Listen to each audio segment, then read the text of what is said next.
Well, I am super excited to have on someone very special today. Brooke Charvet is a successful host, actress, and entrepreneur. She currently co-hosts ABC's hit competition show, Dancing with the Stars, and she herself has won the coveted Mirrorball Trophy as Season 7's champion. And she's also CEO of the popular website modernmom.com, president of babooshbaby.com, and author of The Naked Mom. Brooke has made a name for herself as a trusted resource in the world of motherhood, social media, networking, motivating to co-create the website modernmom.com. And not only that, she's an amazing human being. And I got to tell you, just personally watching her, she's an incredible mom, and I'm lucky to call her friend. Hey, Brooke. Oh my gosh, that's a tough intro to live up to. No. Hi, how are you? I'm good, sweetie. No, you Just totally do. me. I'm exhausted. I'm like, I'm not working hard enough. My gosh. I mean, it's so amazing. And I'll just say, a week or so back, I got to see you in action personally backstage. And you're just amazing because you were so able to stay focused with all the craziness around you, makeup and hair and producers and all this going on. And I was I remember I was watching you and you looked amazing. And I was thinking to myself, I need to say, do you need a minute? She's like, no, I'm totally fine. I've got this. So sweet. I always joke around about this, but I really do believe that my children have prepared me for all the chaos that I manage in my life, because I've always got 4 little ones, somebody having a conversation, someone yelling mommy, somebody needing a different thing. That unfortunately, or maybe it's fortunately, I can hear a lot of different things going on at the same time, which you know what it's like having a producer in my ear and a live show, and I think I have to thank my children for preparing me for what I do professionally. Well, you should, because if that's the case, I mean, then you step out there on the dance floor and it's so loud in there, and I know you do have somebody screaming in your ear, and you were effortless. Mm-hmm. You really do what you do well, and we were all bragging on you, and it was fun to get to see you in action.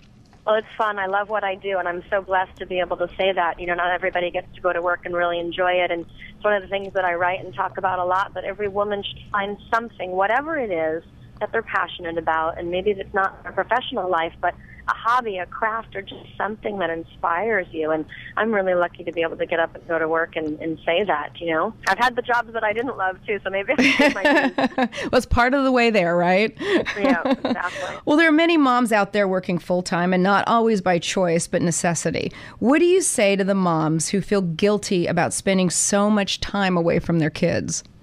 It's such a great topic and so controversial. I actually wrote a chapter in my book called Not Guilty, and I was really preaching at that time about the choice to just not do guilt. But it's so much easier said than done. I'll give you an example. I'm on my way to meetings right now, and this morning my 6-year-old Rain had this pilgrim, she had a pilgrim celebration going on, and I had to miss it because, I had meetings, and I, of course, have parent-teacher conferences later today, but I just try to give myself a break and tell myself and tell my children that every day I'm doing the best that I can. And I think working moms wish they were at home. I think stay-at-home moms sometimes wish they were working, and it's an ongoing work-life balance battle. And it's hard. It's really hard on some days. So, there's so many little things I do. I communicate with my kids. I try to prepare them. I let them know what to expect. I let them know when I'm going to be home late. Maybe I do an extra cuddle in the morning, or I have a special night with them the night before. And I try to pick my spots and make up for it. And they know that mom works, which I think is a life lesson in itself. Well, where were you when I was, of course, you were just a kid at that point, but I would have given anything to have had the advice that you were sharing with women. The way you're opening up your life is helping so many women. And I know what it's like to experience the guilt. And sometimes it's not even just, we wouldn't maybe have some of the guilt on our own, but other guilt that people put on us, That's so true. That's such a good point. And one thing that I've realized as a mother, and I don't think I knew it as a younger mom, so, this is a decade of experience here, but I know that there's always going to be another mother out there who's doing it better than I'm doing it. I just know it. And when I was a new mom, I used to beat myself up. Oh, she's always at school. And my kids would come home and say, oh, the whole class, everybody's mom was there. And then I'd call the teacher and go, shoot, what did I miss? And she'd say, don't worry, Brooke, everybody wasn't there. That's the game that our kids play. But I grew up with a working mom, and it is real life. And I didn't have enough of my mom, I think, but she made up for it in other ways, and she gave me unconditional love, but she had to work to support our family. And I think it's a big lesson for my girls. I've got 3 children, and I'm really letting them know that that's part of life, and I work hard so that we can live the life that we do. And then I try not to schedule too much, extracurricular stuff and too many social activities when I can, so that if I'm busy during the day professionally, I make my children a priority for family time at night. And that's something that I sort of do to balance it out for myself. Well, if you're just joining me, I am visiting with Brooke Charvet, who needs no introduction, and who is here being a great advocate for moms, which is what you really are, if you think about it, because you are releasing so many women from so much stress by sharing your life. And, as moms, we think that there's a lot that we can't handle, even though, this couldn't be farther from the truth. Now we learn to delegate the everyday chores and the jobs of running a household. We need to learn to delegate. I know. As women, I feel like we have this magical gift where we just keep giving and giving and giving. I don't know if I don't know if our husbands could do it truly. So I give us all huge props, because a woman has that ability that no matter who needs what in your household and the people that you love, we have a way of giving it. But we also have to know how to ask for help. We have to know how to delegate. And we have to be able to give ourselves a break. And, earlier we were talking about the fact of, the guilt factor. And it's really a choice. You can choose to not do guilt and not beat yourself up for the things that you do, that you don't do. I mean, I know that I'm going to screw up. I know that I'm going to miss something, and I'm going to do something wrong, and I'm going to learn from it, and I'm going to apologize to my kids if I need to. And, I'm going to do it better next time. But I don't strive for perfection and balance every day. I just don't believe in it as a real person, Well, I just had one of those aha moments listening to you, because it really is a choice. You are so right. I mean, you choose to be guilty or not guilty, or to feel all these things that we're feeling. And you're right, there'll always be somebody doing it better. I mean, I know that sometimes I would always feel like, gosh, I'd look across the room and there'd be the perfect mom. She was there bringing all the cupcakes and cooking all night. She baked herself. Yes, she sewed all the costumes, and she's always going to be there. That woman is always going to be there doing a better job than you are doing. So I, first of all, accept that. Then I make the choice to just not do guilt. And a friend gave me that advice when I was a younger mom, and I was like, what do you mean? It's an emotion, and it's a choice. It really is. So if I know when things go wrong, you learn from your mistakes. Don't beat yourself up about it. Do your best. Move on. But I tell my children often, because they're very demanding with 4. They're all in different schools, and they're all over the city, and they have a lot of activities. It's really hard. I'm like, 4 different schools? I put my driving hat on. It's very, very difficult. But I tell my children, I'm doing the best that I can. And even on days, when things don't go so smooth in the morning and we're running late, everybody's, got their feathers all ruffled up, I say, you know what, we're all doing the best we can. That's all we can do. It's going to be okay. Well, it's when you talk about allowing yourself to understand that you might not just do it all perfectly all the time. It's about forgiving yourself and allowing yourself to just say, hey, this is me for good or for bad. This is the way it is. Well, and that's crucial, being able to forgive yourself or forgive anybody. That's huge, and we have to do that, because we have so many people counting on us as mothers and as women. Yeah, you are so right. Well, now, mothers usually take care of everyone else before themselves. How important do you think it is to take time out for yourself and to understand that you're worth it? Oh my God, no! That you're exactly what you're saying is my number one advice that I give to women now. When I wrote my book, I was last on the totem pole in a family of 6. I was living pretty comfortable in that space, and I really believed that everybody else came before me. This was 5 years ago.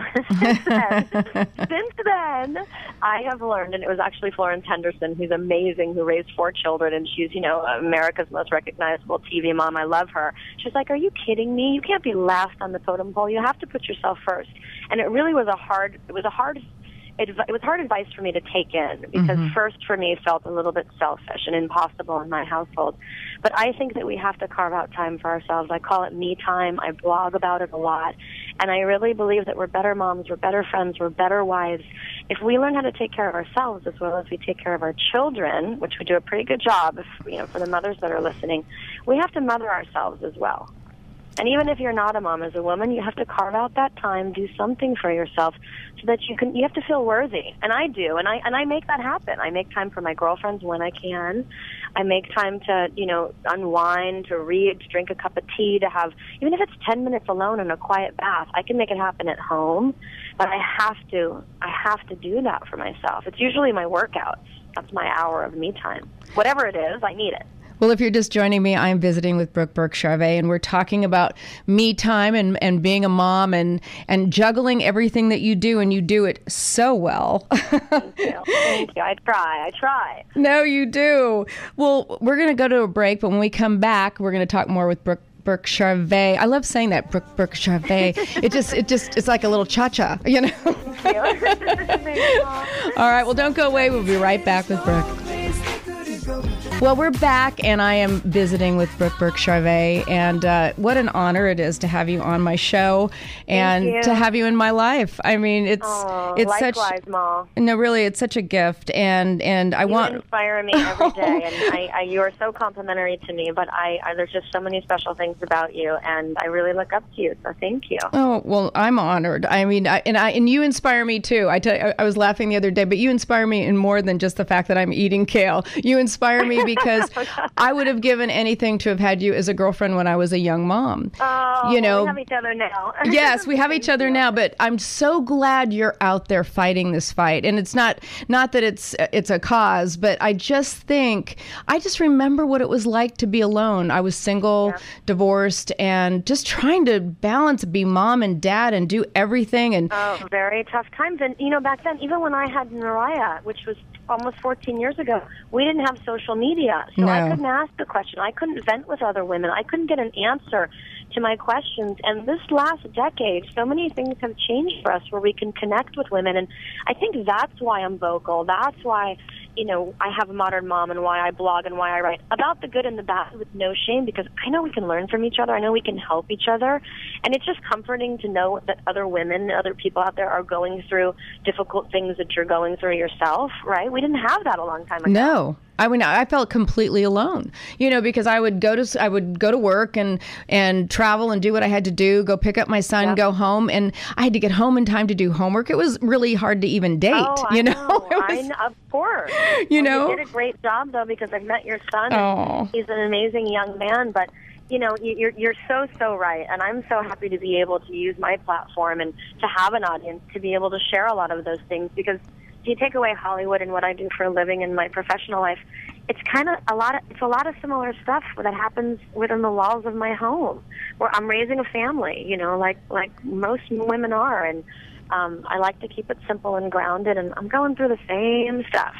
Well, it's impressive, though, because I'll talk to you or get a text from you and you're in carpool. I mean, you're out there doing it. There's a lot of people who don't, and you have the ability to do it. You want to do it. And I've seen you firsthand, staying in touch and being concerned. And you guys are a good family unit, you and David. Thank you. Thank you. I mean, I grew up with such a simple life, but I think a lot of people don't make those choices, and I never judge them, and it's not for everyone. But for me, it gives me a little bit of balance, because I am a working mom, and I do have a very demanding life. And I want to pick those spots with my children, and I want to be there as much as I can. And then I'm not going to kill myself when I can't be there. I'm going to talk to them and communicate and, make sure that they understand what's going on and prepare them for life, that we can't have everything we want. My youngest daughter would like me to walk her in every single day in the morning, even on Dancing with the Stars days, and I try. But, it's reality. Well, if you're just joining me, I am visiting with Burke Charvet, and we're talking everything about mamas and babies and real life and guilt and family, and let's talk about love. Oh, my favorite. But you're the queen of seduction. What can you tell me today? Oh, nothing. You've got it down. I mean, you and David. I mean, I've seen you in action, Moll. Well, I love that you guys take the time to have a date night. We have to, yeah. Because I'm preaching it all the time, but people don't listen to me, and you were already just doing it.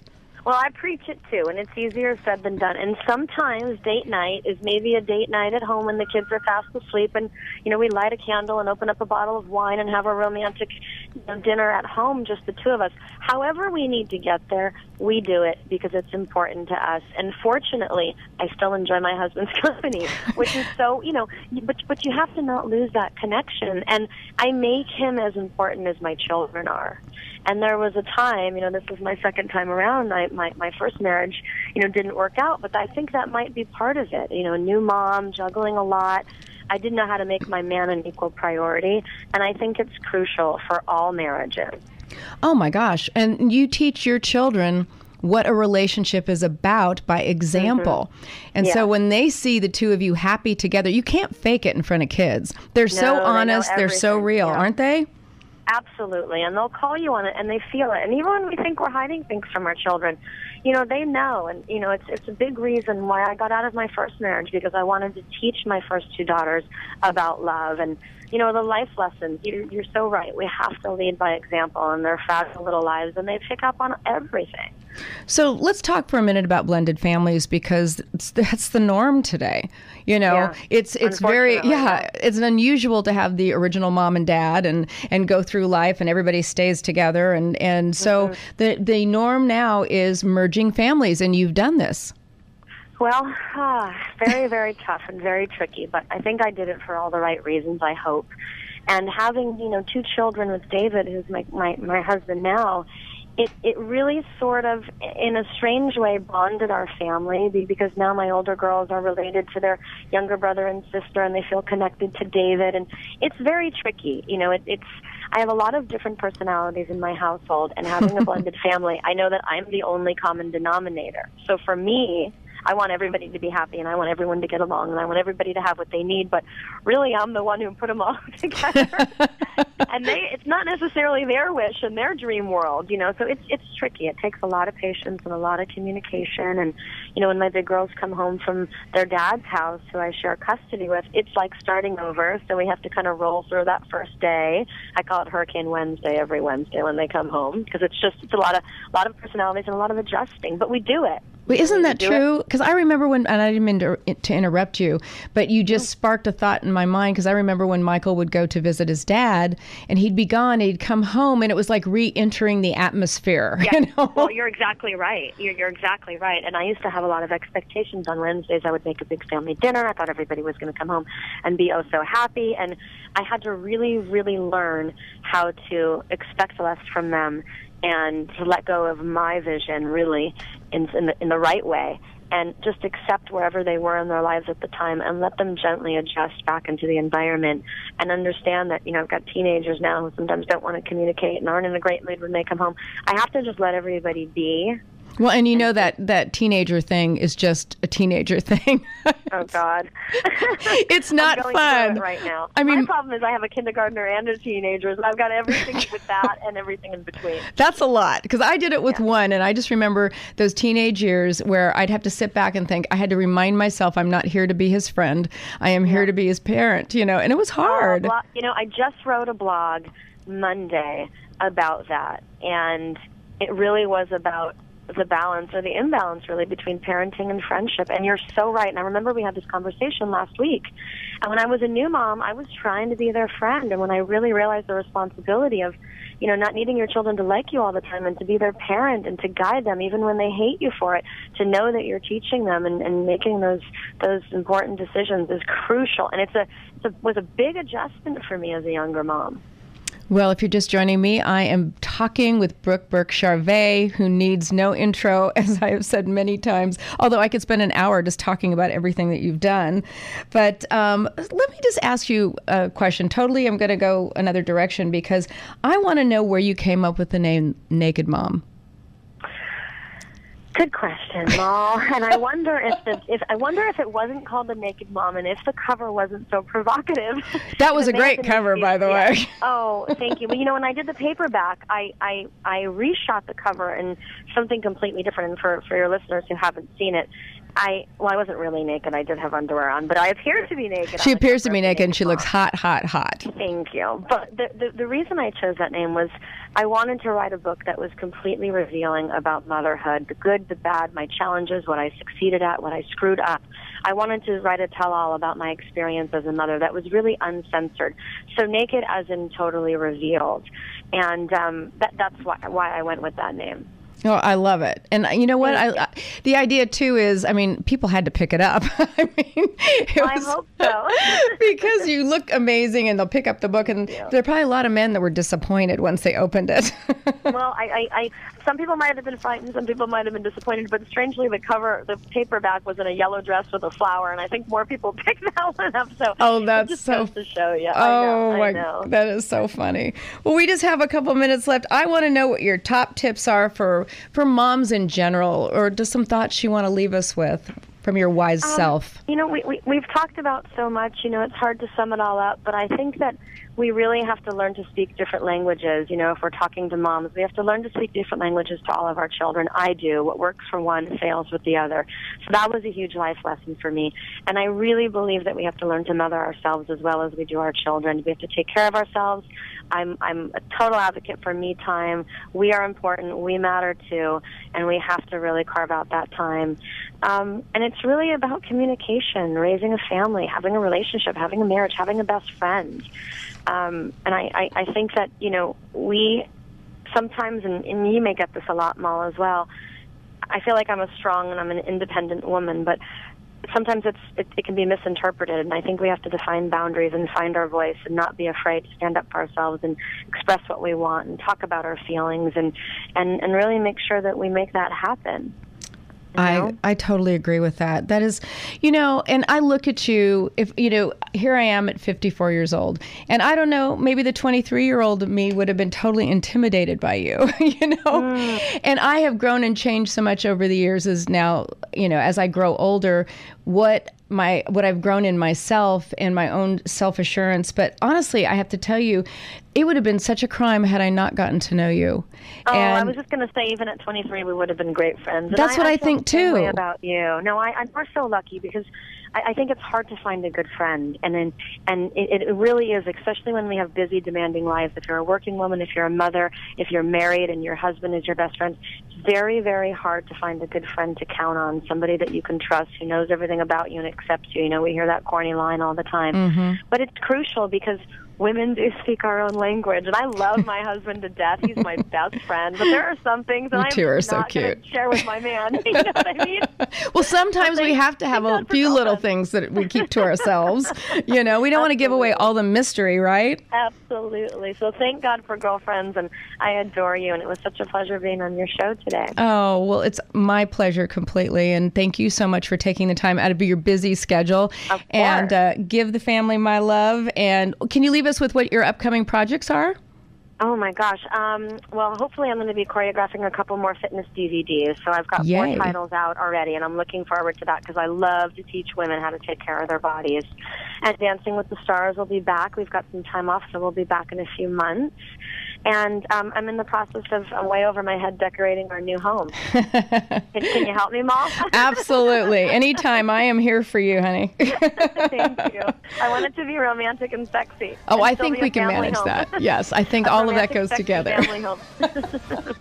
Thanks, babe. All right, sweetie. Take care. Okay, talk to you soon. Bye.